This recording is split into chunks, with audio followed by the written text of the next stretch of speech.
On Thursday, May 23, 2013, the Mail and Guardian visited John Hume's Northwest rhino farm, the largest of its kind in the world.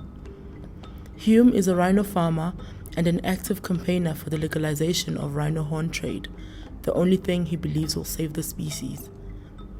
During the course of his investment in wildlife, which has spanned 21 years, Hume began to focus on breeding rhinos.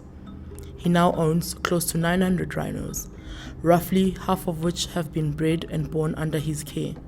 He dehorns his rhinos regularly and wants the ban on trade to be lifted so he can sell his stockpiles and prevent the poaching of rhino. He has many critics, particularly in the anti-trade movement, who believe he is more of a businessman in it for the money than a conservationist. We spent the day touring Hume's farm, seeing the daily feeding routine, and finding out more about Hume and his wife Albina and their stance on rhinos.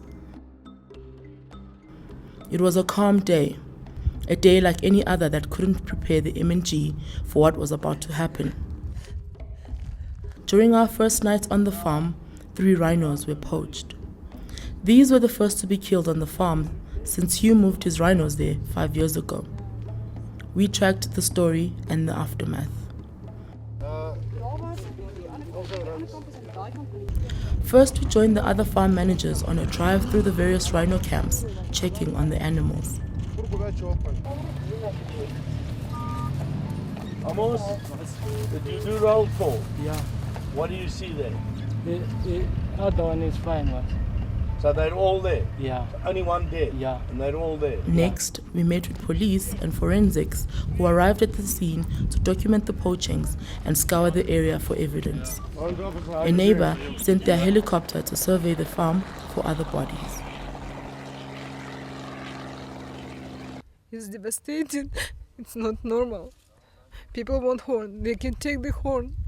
They don't have to kill the rhino. We're happy to give them for free even. But trade means either you sell it, you buy it, or you donate it. And we're not allowed to donate it even, bloody thing. The horn. Leave rhino alive. Horn grows back. You don't have to kill rhino for its horn. It absolutely slays me why we have got 20 ton of horn in this country to supply the market. But we close our doors, we close our shops' doors and say we will never sell you rhino horn. And so what do? They go elsewhere to get the rhino horn. And what do those people do? Kill our rhinos to sell the horns to the east. Going forward, we will have more people on the ground, more people on night duty, especially, of course, over full moon. But what do?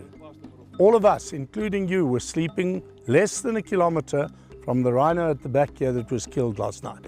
We never heard a thing. Now, how many people do you put on my 6,000 hectares even to hear the shots? And then they're at risk, they may get shot. It's an impossible situation.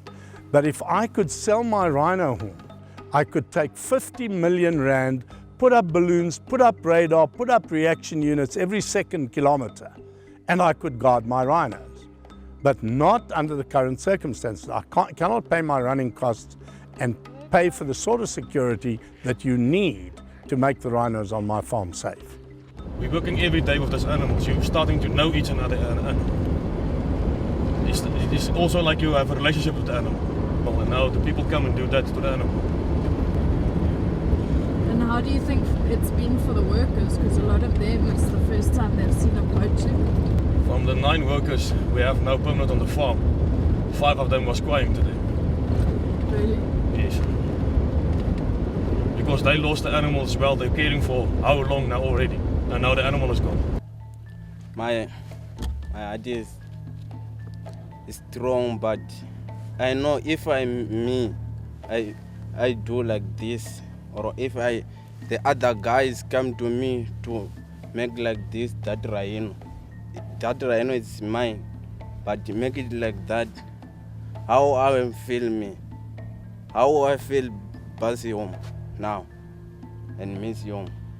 Obviously, I sometimes think of having a series of auctions and just giving up. Of course I think of that. And that would be a great pity for the rhino, because my first passion in life is to breed rhino, and that's what I'm enjoying doing, that's what I'm doing.